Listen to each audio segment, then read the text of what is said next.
pessoal de casa! Tá começando mais um programa sensacional, que é o nosso programa toda quinta-feira, aqui a partir das 19h30. Boa noite para você que já está chegando agora aqui no meu Facebook, você que está chegando na página da TV Sim. Sejam bem-vindos, isso mesmo, mais um Papo e Café. E hoje o Papo e Café é com esse cara que é professor, é historiador e conhece mais do que ninguém essa temporada que a gente está falando sobre os artistas e a cidade de São Rafael. Hoje, o meu convidado aqui no Papo e Café é o professor e historiador, professor Dejalmir Arcanjo. Acertei?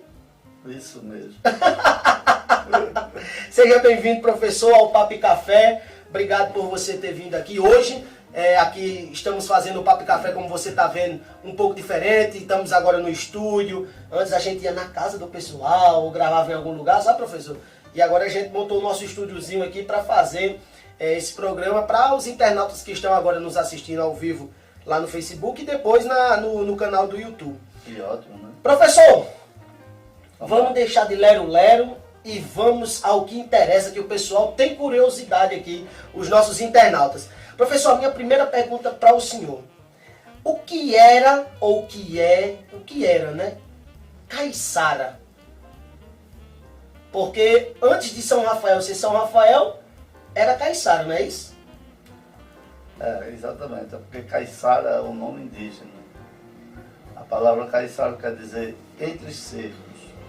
Como quando em 1765 o capitão João Francisco da Costa tomou conta da área que hoje é São Rafael, depois da expulsão indígena e tal. Então ele montou a casa da fazenda dele num local que era habitado por indígenas, ou seja, numa área que estava entre cercos. Então, como a área estava entre aquele cercado, que geralmente os índios faziam uma proteção, então daí veio o nome de Caiçara, por causa da linguagem indígena. E aquela área era conhecida como Caiçara por estar cercada por alguma paliçada. Então quer dizer que naquele tempo existiam tribos indígenas ali?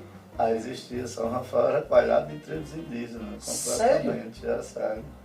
Tribo dos Janduís, né, da Tribo família dos dos Paiacus, foram todos mortos pelos portugueses, né?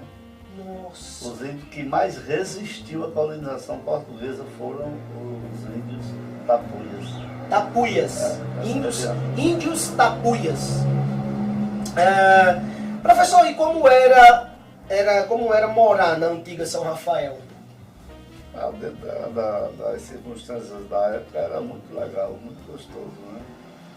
Aquele estilo de festas, a educação, a maneira como se assistia filme, né? Tem toda aquela coisa pomposa do cine teatro, né? Onde apresentava filme, onde havia festas também, né? Havia muita festa, de A Mais Bela Voz havia, às vezes dentro do cine teatro. Que hoje nós temos um aqui, mas que não está em funcionamento. Nunca funcionou, só teve um prédio. Mas nunca seguiu a lógica de qualquer funcionalidade cultural de forma mais... Então, no caso, quando houve a mudança da antiga São Rafael para a nova, que fizeram esse cine, ele nunca chegou a ser um cine-teatro? Não, aqui não. No máximo ele chegou, algum grupo ensaia alguma dança. Por exemplo, capoeira às vezes existe lá, né? Alguma dança de nesse quadrilha. Nesse tipo, mais festas, essas coisas de shows ou de filme nunca aconteceu aqui. Qual era o meio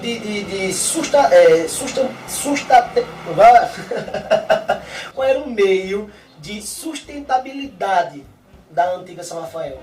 O que era que o povo sobrevivia?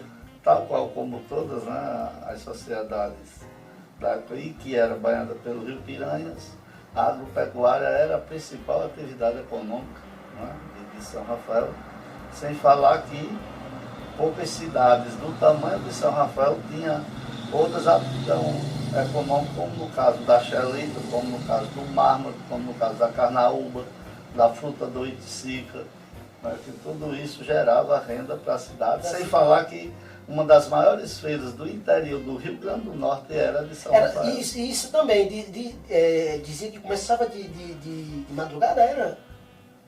Porque a feira era na segunda, mas muitas vezes, por questões de transporte, a eficácia dos transportes não era como hoje, muitas vezes no sábado à noite já tinha gente que vinha fazer comércio, mesmo que a feira fosse na segunda. Nossa. Porque já chegava no sábado, aí já ocupava, né, locais de dormida, né, alimentação, tudo isso já entrava em cena de renda para o município. Justamente. Então, para você que nesse exato momento está assistindo o Papo e Café, hoje eu estou conversando com o professor e historiador Djalmir Arcanjo.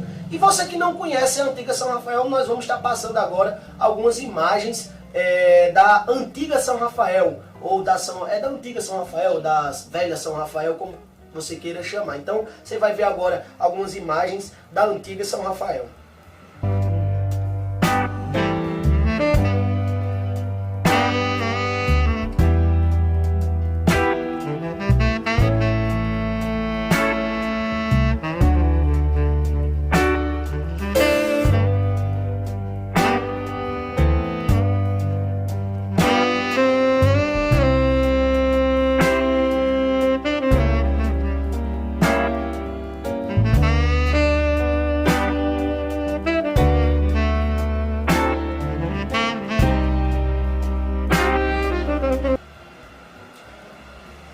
Professor, quem foi... Deixa eu olhar que é para mim não errar. Quem foi Rafael Arcanjo? Peraí, né? Aí foi o homem que me projetou ao mundo, né? Seu pai. O meu pai. Essa nossa frada goiabeira que havia no rio de piranha, quem faz doce não conta mais façanha, que o produto não tem mais nesta feira. Acabou-se o cajá e as mangueiras estão secas no maço, a ramagem e as plantas de feijão não tem vantagem, que a serra só descobre os carrascos da enxada, eu só ouço raco, tudo isto é produto da barragem. Rafael Arcanjo. Eu fiquei sabendo que algumas pessoas me falaram que ele era poeta.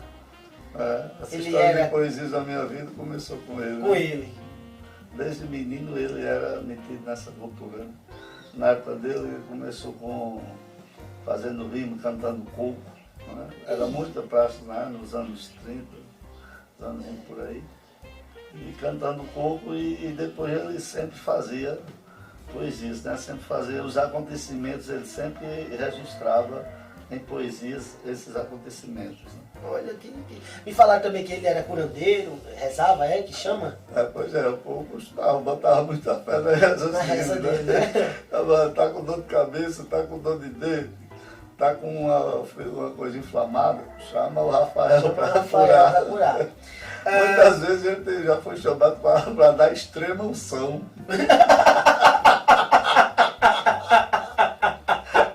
Acreditava-se nisso. Sério? Caramba, Sério, professor? Eu cheguei na faculdade e já estava deitado, já era meia-noite para 1 da manhã ou mais. Mas quando chegou alguém chamando, seu Rafael, só tem o senhor mesmo. Vamos ali fazer a extremação do menino que está querendo ir embora, né? E ele foi. Meu Deus do céu. Então o seu Rafael era uma pessoa assim, de alto astral, né? De bem com a vida. Não tinha tempo ruim para ele. Não, sempre para fazer o bem para alguém, ele estava sempre disposto. São Rafael também, professor, a antiga São Rafael também é cheia de... Eu não sei se é lendas, se é histórias, mas fala que um dia Frei Damião esteve na antiga São Rafael e fez uma profecia, que essa profecia se tornou realidade, que ele falou que São Rafael não passaria de Caiçara e que viraria cama de baleia. É isso? Isso aconteceu? Você sabe me informar? Como isso não está documentado, apesar de muitos populares, né, falarem essas coisas, pode ter vindo, mas eu não acredito na eficácia disso. São Rafael passou por esse processo, mas não foi porque veio uma pessoa e falou um negócio desse. Porque para começar, se era uma pessoa religiosa, como é que uma pessoa religiosa vai condenar uma cidade? Não é? Então, quer dizer, se essas pessoas acreditam num Deus, esse Deus vai sacrificar uma cidade porque alguém rouba uma praga? Eu não acredito nesse tipo de coisa, né? São Rafael hoje passou por tudo que passou, porque foi uma factualidade histórica, né? E continua assim também, né? Porque também há muito desvario político no decorrer dessa história, né? No seu ponto de vista, a antiga São Rafael e a nova São Rafael, houve alguma mudança? Ela evoluiu ou ela regrediu? Digamos que ela parou no tempo. Né? A regressão econômica é visível. Né? Uma cidade que tinha sobrevivência. Né? E de repente fica sem essa sobrevivência. E no lugar dessa sobrevivência não colocaram nenhuma atividade econômica para ela, então é lógico que ela estacionou ali. Né? Se você olhar Jucurutu na época de São Rafael, que eu vi isso, olhe a diferença de Jucurutu hoje. Olhe Panguaçu hoje, olhe Açu, olhe Carnaubal. No seu ponto de vista, o que é que você acha, já que a gente está tocando nesse assunto, o que é que você acha? São Rafael, ela tinha porte como um Açu da vida, como um Jucurutu, agora eu esqueci o nome da cidade que eu estive, que foi até Apudi. Eu estive no carnaval de Apudi, um dos grandes carnavais. São Rafael, no seu ponto de vista, ela tinha capacidade de ter empresas que viessem investir aqui? O que é que falta para empresas, no seu ponto de vista, vir para São Rafael? Olha, veja as condições econômicas, como funciona. Quando descobriu-se a Xelita, nos anos 40, entre Jucurutu e São Rafael, grande parte da Xelita estava no município de São Rafael.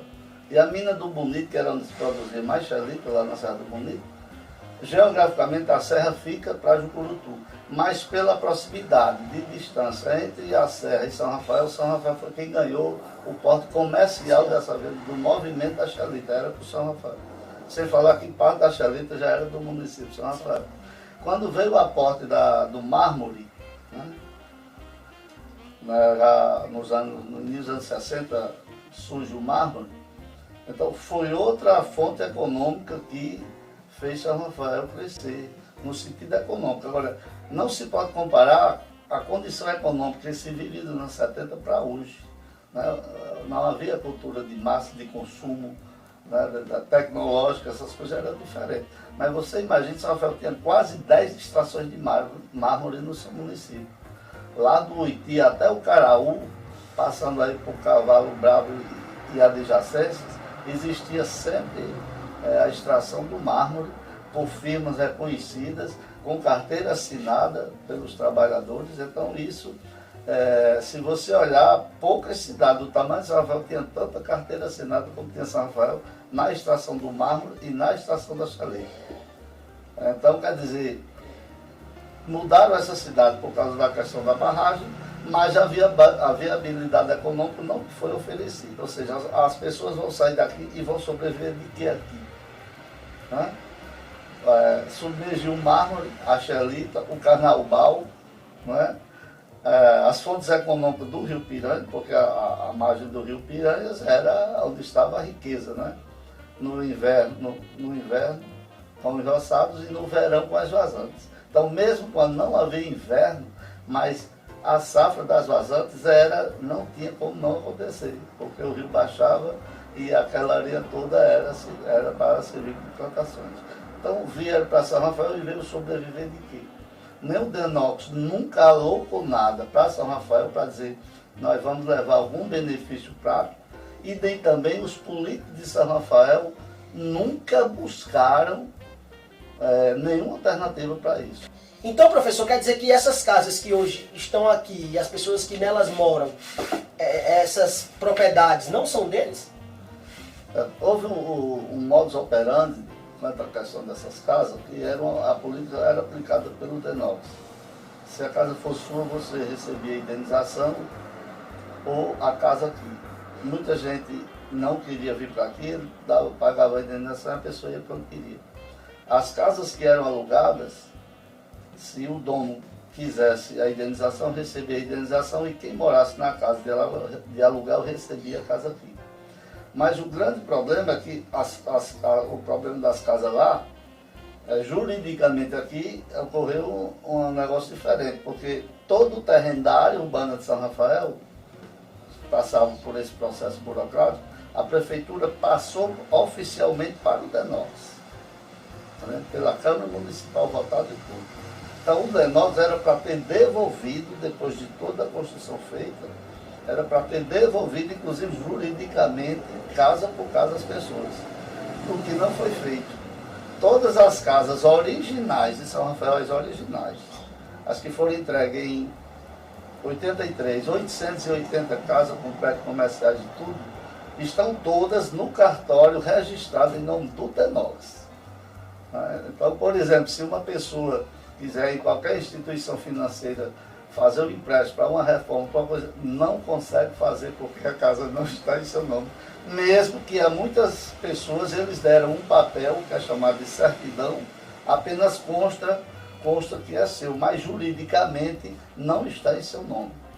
O DENOX de muitas casas, segundo os donos, tinha a escritura da casa, entregou a escritura e recebeu uma certidão, que é um documento muito abaixo do que é a escritura. A escritura é quem juridicamente, de fato, dá a viabilidade de que a casa é sua. A certidão não dá essa garantia jurídica, porque juridicamente elas estão todas em nome do DENOX. Nossa. E aí isso ficou do jeito que ficou e... Isso ficou por muito tempo assim, até que uma vez houve um contexto e eu fui para saber qual era a natureza jurídica do Tristão de Barros, né? Que hoje é agregado ao Claudete Diretores. Então lá eu descobri que, por exemplo, o Tristão de Barros é a mais antiga escola do estado de São Rafael. Uma cidade antiga, ele foi construído em 1940. Então, quando veio da mesma maneira, só que a prefeitura repassou juridicamente ela para o estado, naquela área. Então eu fui buscar esse papel, encontrei esses papéis porque era uma necessidade que a Secretaria da Educação queria, e porventura eu fui resolver esse trabalho. E foi aí que eu descobri que as casas de São Rafael eram todas em nome do DENOX. Eu, inclusive, encontrei a minha. A sua casa lá. Fui lá e... Então, vou atrás do meu pai. Deixa eu ver se a minha, como é que a minha está aqui no meio. Então, tá lá, a casa no nome do Departamento Nacional de Obra contra a Seca, como dono dela. E aí, aí eu comecei a falar e fui falando com uma pessoa e outras pessoas diziam, não, aquela casa é escriturada. Eu disse, não é não. Chega em casa e olhe para ver se era. E não era. A certidão não é uma escritura, é um documento, como um IPTU, alguma coisa assim, mas escritura oficialmente não tem. É tanto que depois desse envolvimento, né, sabe que eu sou envolvido nas coisas da história de São Rafael, e vai falando, vai conversando, e depois disso tudo, não sei porquê, mas começaram a querer tentar resolver essa questão. Houve várias audiências públicas na Câmara, como o pessoal, não sei se alguém do DENOX chegou a vir, alguém do fórum, né, onde estão, alguém do poder público, todo querendo ver se resolvia essa questão de fazer com que essas casas saiam da mão do DENOX e vão para cada um. E não o DENOX, porque a solução seria uma solução radical. Seria todas as pessoas de São Rafael não pagarem imposto. Era não pagar IPTU. Todos nós estamos pagando IPTU em nome do DENOX, porque a casa está no nome dele. Então, ele que paga, ou ele paga o IPTU ou nos devolve as casas. Esse caso aí também chegou a ser quase o mesmo caso daquele problema da água que chegou aqui, né, na nossa cidade. Que todo mundo estava pagando por algo que não estava consumindo. Não é isso? Eu entendo. Agora, professor, vamos voltar mais um pouco à história da antiga São Rafael e essas pessoas que eu vou perguntar, barão ou baronesa de Serra Branca? Eu tenho essa dúvida, eu não sei. O povo diz a baronesa de Serra Branca, o barão de Serra Branca. Então, quem era quem? Não, naquele estilo lá, a casa ali, é do barão e da baronesa. Teve o barão e a baronesa por tabela, por ser filha, por ser esposa dele, não todo mundo. Ah, então o título mesmo era barão. Aquela fazenda ali de Serra Branca O nome é Felipe Nery de Carvalho e Silva, é o dono que era o barão. Fazenda. Então, ele, como São Rafael, a área geográfica era em Santana do Mato, né, antes de ser, então ele era daquela região de Santana e apropriou-se ali daquela fazenda de Serra Branca. E com o decorrer do século XIX, ele comprou o título de barão, porque na época a coroa portuguesa ainda ganhava dinheiro com isso, vendia esses títulos. Hoje você era Felipe Nery, comprava o título e virava barão ou o que você quisesse. Então ele comprou o título de barão e passou a ser o barão de Serra Branca. Aí ele casou-se, né, com a Açuense. Que é da família Lins Vanderlei, né, que é muito conhecido. O Belisário Lins Vanderlei, que depois que o barão passou a ser o Belisário Lins Vanderlei do Carvalho e Silva, a baronesa de Serra Branca. Professor, e como foi para os moradores receber a notícia que teriam que sair da antiga São Rafael e vir para uma nova cidade que eles nem conheciam? Como foi a reação deles? De início, quando nos anos 70 foi se efetivando, né, porque as pesquisas vêm desde antes, quase ocultas, não muito divulgadas para as pessoas, mas quando começaram a falar mesmo que, olha, vamos construir uma barragem, vamos tirar essa água. De início havia uma descrença. Ninguém acreditava, Isso é conversa. Não vai ser possível isso, então vai tirar toda uma cidade. Toda uma cidade. Ninguém conhecia, não havia um histórico disso, do conhecimento das pessoas, né?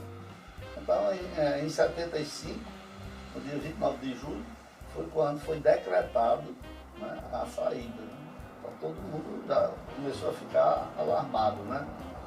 Só que aí foi tendo assim um silêncio, eles não vinham de imediato, só que estavam tudo costurando por baixo do pano, toda a história, né? Todos os políticos da região apoiaram o empreendimento, querendo ou não.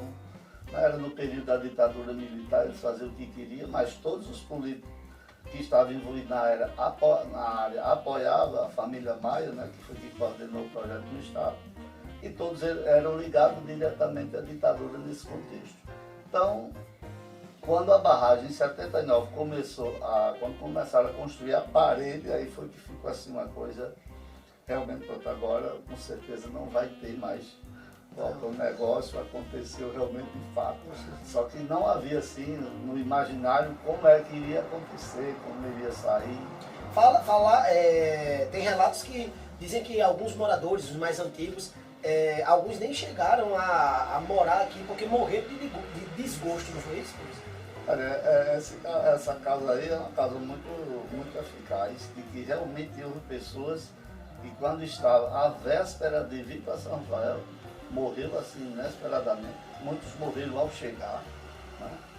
Só que, por exemplo, a causa-morte não saiu a efetividade nada em relação a isso, né? Então, cientificamente não é uma prova, mas as pessoas estavam em seu estado normal, véspera ou chegando aqui, essas pessoas vieram a falecer. Vieram a falecer misteriosamente assim, fulminantes. Professor, agora nós temos aqui um quadro no nosso programa, no nosso bate-papo aqui no Papo e Café.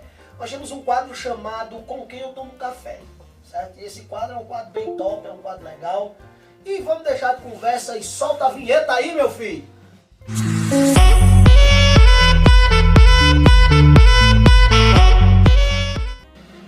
É isso aí, menino! Então vamos embora. Com quem eu tomo um café? Eu não, nosso professor está aqui, professor Dejalmir Arcanjo, historiador, né? Professor, o senhor tem aqui do número do 1 ao 5. Qual número o senhor escolhe? Do 1 ao 5? Do 1 ao 5. Tem mais essa. Você pode escolher. Número 5. Número 5. O senhor tomaria um café com a secretária de Educação da cidade de São Rafael, a nossa querida amiga Tânia Marinheiro? Tomaria. Tomaria um café com ela? Tomaria e aproveitaria para vender uns livros, clássicos da poesia popular. Sim. Para ser levado às escolas de São Rafael. Inclusive antes da gente, antes da gente finalizar, eu quero falar, né, do seu livro também, professor. O senhor agora tem o número 1, 2, 3 e 4.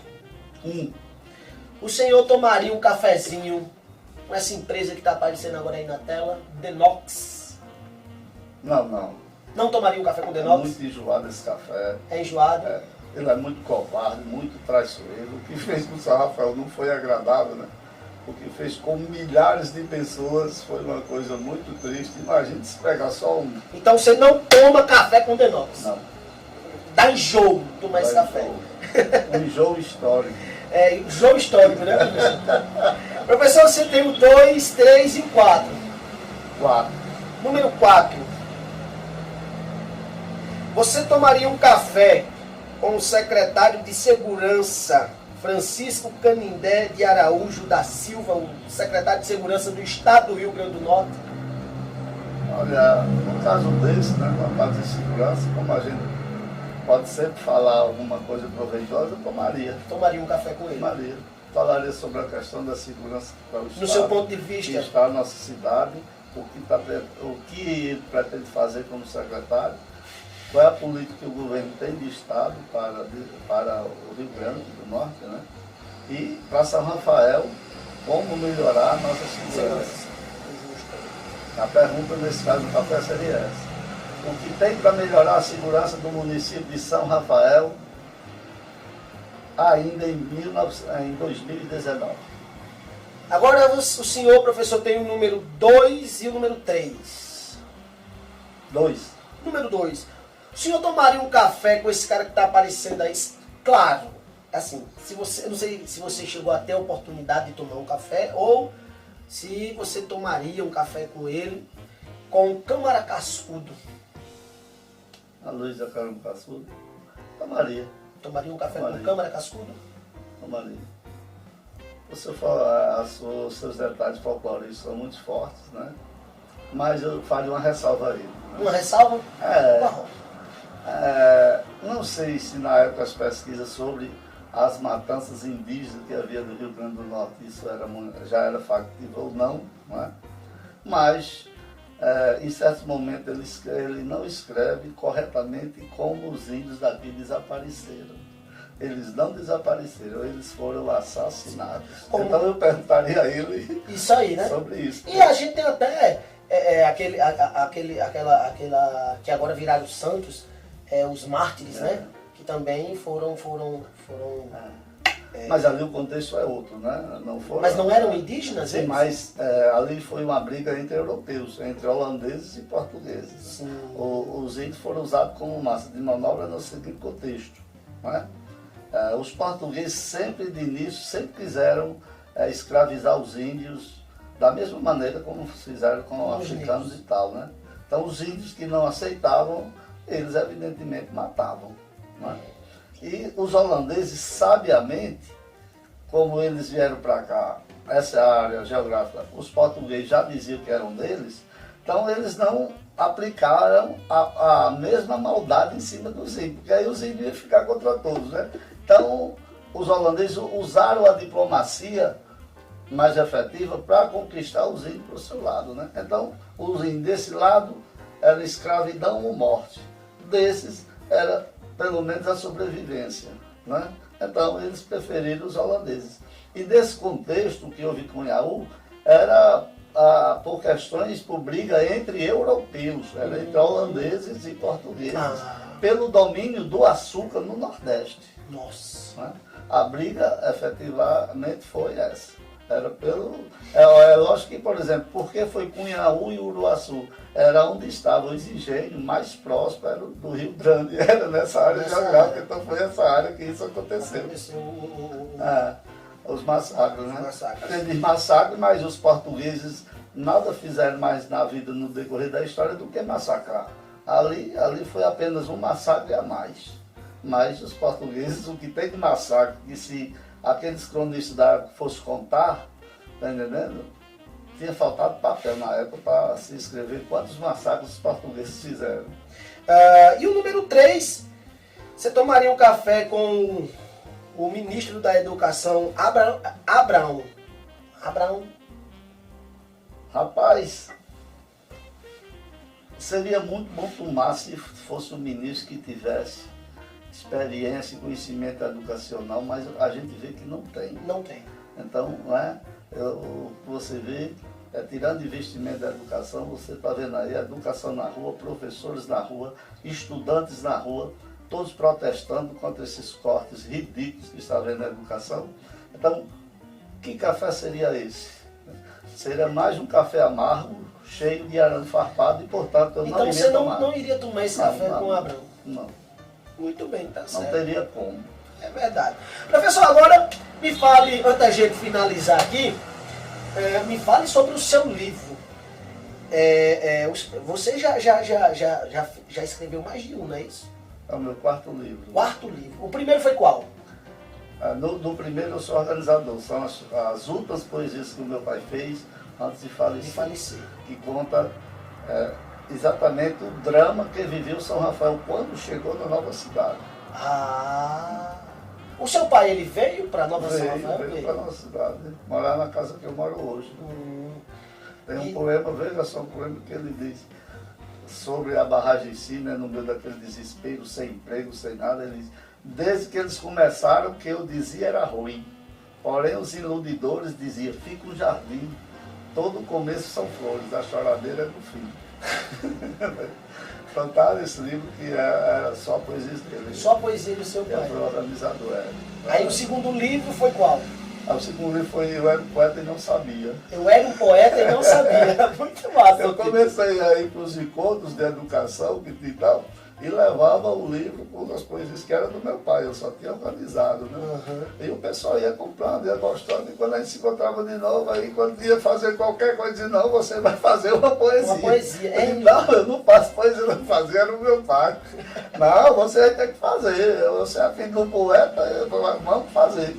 E foi assim que eu comecei a fazer poesia. O pessoal dizia um mote, digamos assim. E o você que queria. É sobre isso. Aí eu ia. E fazia poesia. Eu fazia poesia aí. Tá Historiador, eu ia Tá guardando esse material. Até que eu juntei um certo número de poemas e saiu. Eu era um poeta e não sabia. Aí veio o terceiro livro. Aí veio o terceiro livro, que é São Rafael, a história da cidade que o progresso naufragou. É a história de São Rafael. Gente, olha o título. Olha o título desse livro do professor Djalmir. Fala de novo, professor. Terceiro livro. É São Rafael, a história da cidade que o progresso naufragou. Que o progresso naufragou. É porque na época da barragem nos dizia que ia ser um progresso grande, né?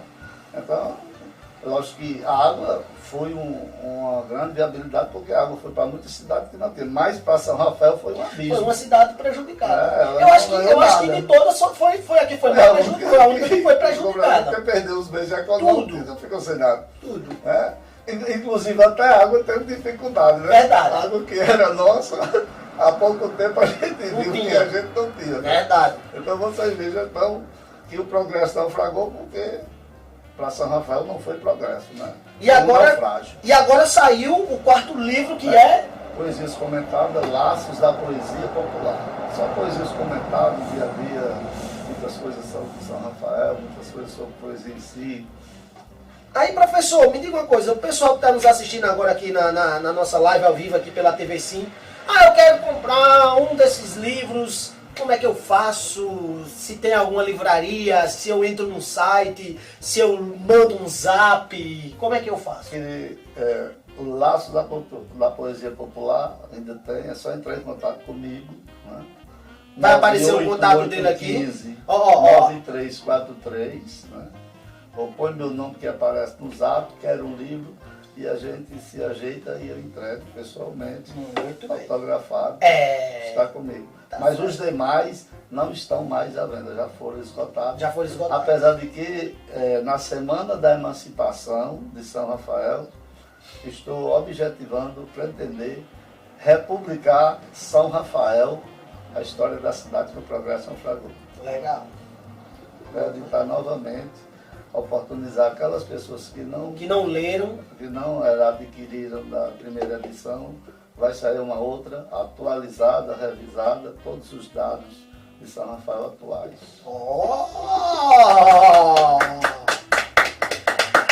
Então, gente, mais uma vez, muito obrigado, o carinho de vocês. que estão aí na live, ao vivo com a gente, muito obrigado. Depois eu vou responder todos os comentários aqui que o pessoal deixa. Se você perdeu o nosso bate-papo ao vivo, você pode assistir depois aqui na página da TV Sim ou lá no meu canal no YouTube, Pedro Valentim. Quero agradecer desde já ao professor historiador Djalmir Arcanjo por ter vindo aqui, bater esse papo com a gente, tirar nossas dúvidas. Professor, e as nossas portas vão estar sempre abertas para o senhor. Muito obrigado.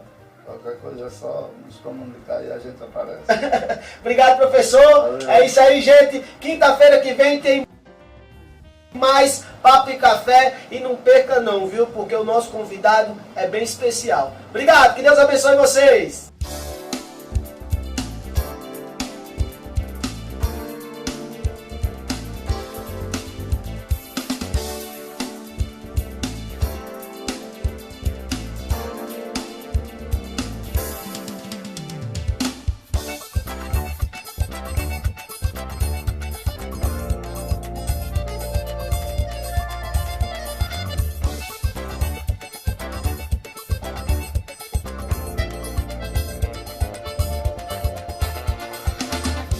Pois eu era pequenino, vi na cidade do sertão o que era impossível, criasse um mar naquele chão. Não foi dilúvio do divino, foi um projeto da nação.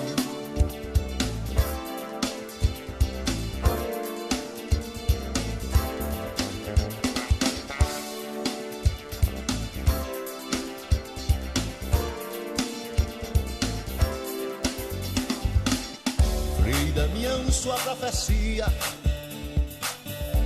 absurda até então, de vir a cama de baleia, onde foi palco de oração. Não foi dilúvio do divino, foi um projeto da nação.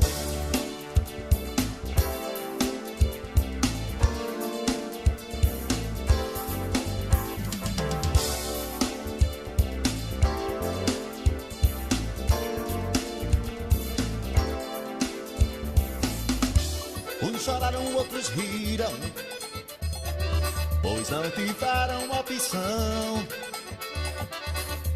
de trocar suas origens em busca de evolução. Não foi dilúvio do divino, foi um projeto da nação.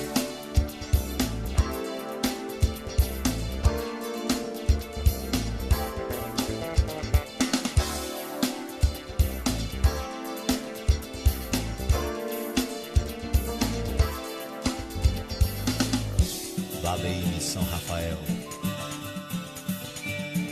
Atlântida do sertão, sob a água tá de pé, o palco de fé e oração. Valei São Rafael, todos os santos do sertão,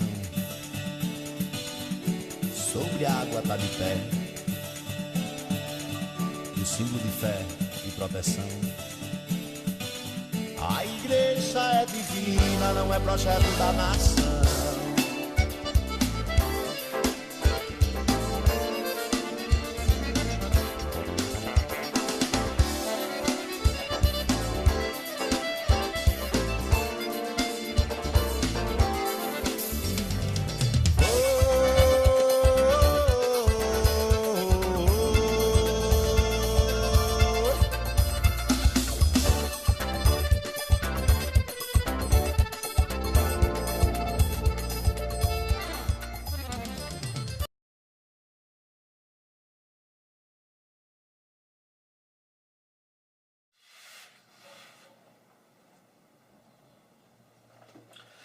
Um, dois, três. Fala, pessoal de casa!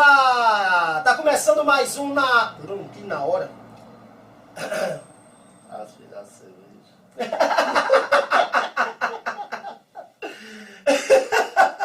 Vamos lá. Terrenos moram que tem suas casas, não são deles, não, essas casas assim, esses terrenos Oh, minha Nossa Senhora. Quero não, minha senhora. E Aí ele casou-se, né, com a Assuense. Assuense. Que é da família Lins Vanderlei, né, que é muito conhecido.